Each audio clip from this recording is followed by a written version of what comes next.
Alright, there's our kraal empty. We're gonna clean this kraal today, this week. Take out all the manure, do some backfill, fix the kraals. We're somewhere gonna replace the fencing on that side, and cleaning all the feeding troughs, and we're gonna put a new water buck in there in the back. And then this kraal is moving over this side. As you can see, we're busy building new kraals here as well. But this is the new kraal A, kraal 1. So they will be moving over this side next week. It's very important not to move your cattle around too often. Cattle don't like to be disturbed. This old bull, can you guys see this bull? 3001 is we bought that bull at 505 kilos. It did 100 kilos in month 1 and it did 100 kilos in month 2. So if it can do another 100 kilos this month, we can make money on a bull. But the problem with a bull, it's a C grade, so the price is 5 rand lower. So honestly, if a bull doesn't do 3.3 kilos a day, that bull is still doing 3.3 kilos a day. Your break even on feeding cost is in the region of about 2.4 kilos a day. So you cannot, you have to do 3.3, and even then it's not very profitable. So don't think there's a lot of money in feeding bulls. To feed bulls is not so profitable. Feeding A grade is, to my opinion, profitable. Here's all my kraal 2s that's moving over to kraal 1. Stunning, stunning, stunning. Luckily, I don't think there's one boeran on this kraal. I'm just checking over here now. Here's some Drakensberger, and mostly, look even this. Look the size of this. They're feeding 60 days now. Look what they look like.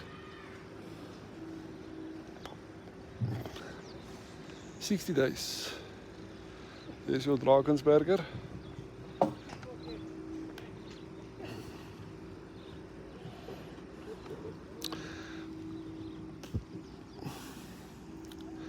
Yeah, it's very important in a kraal to make sure this time of the year for water drainage. Next month the rain is going to start. When you build a voer kraal, the voer kraal must always be on a sloped area. So when it rains, the water don't get stuck in your kraal. The water gets stuck in the kraal, the cattle walk through the water. The mud become 1 feet deep, becomes 300 deep. So you want to try not to have that. That's why we're taking out the manure. This kraal was feeding now for a year. So you see all the ground level sagged. So we're going to bring some ground in, maybe 4 loads or so of ground in. Get this ground level right. Even compact it. This manure we somewhere put straight on the land there in the top. We're going to just plant some silage there. So get your kraals ready this time of the year for rain, because next month we're in rain. And for the rain season, you don't want a wet kraal. A kraal obviously gets wet, but when it rains, you want the kraal to become dry in 2 or 3 days. You don't want it to stay mud for days and days and days. This white Brahmans here I bought myself. They were little babies just the other day. I bought them on 220 and 230 kilograms, and look what they look like already.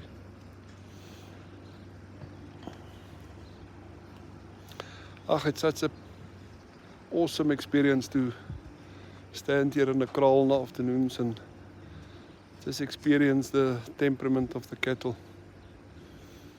Calm, calm, calm, playing. Enjoying the moment.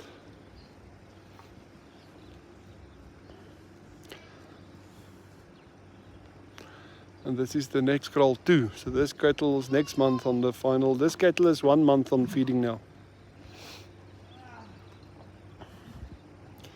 It's interesting how some of them perform extremely well, and some of them just stay behind. Good brands. There's Nguni. This Nguni cattle is something with, I think that's a Brahman Nguni cross.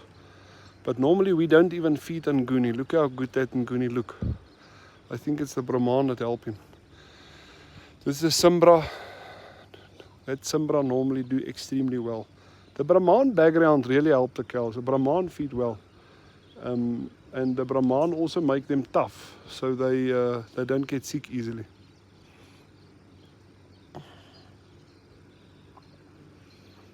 Yeah,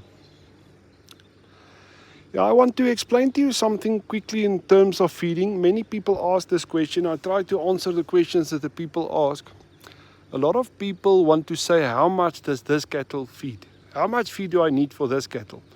It's a very simple maths. You put this cattle on the scale. If this cattle weigh 400 kilograms, you say 400 times 3%. That is the amount of feed that cattle eat per day. So if this cattle weigh 400, it means it eat 12 kilograms of feed per day.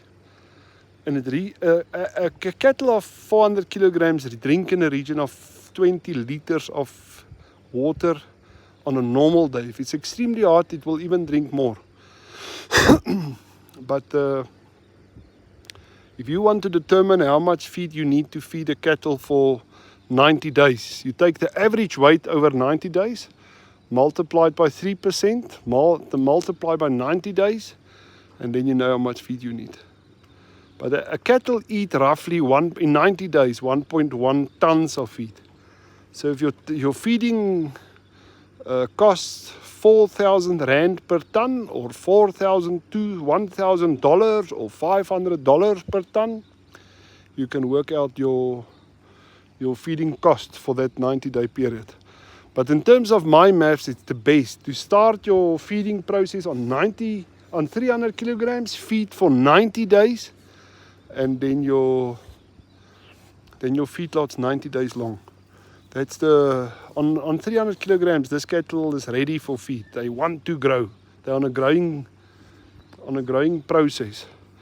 If you start on 180 and 200 and 240, it still takes time for them to develop, to get ready to grow. They're not all ready to grow yet. Okay guys, thank you very much. Please subscribe to my YouTube channel.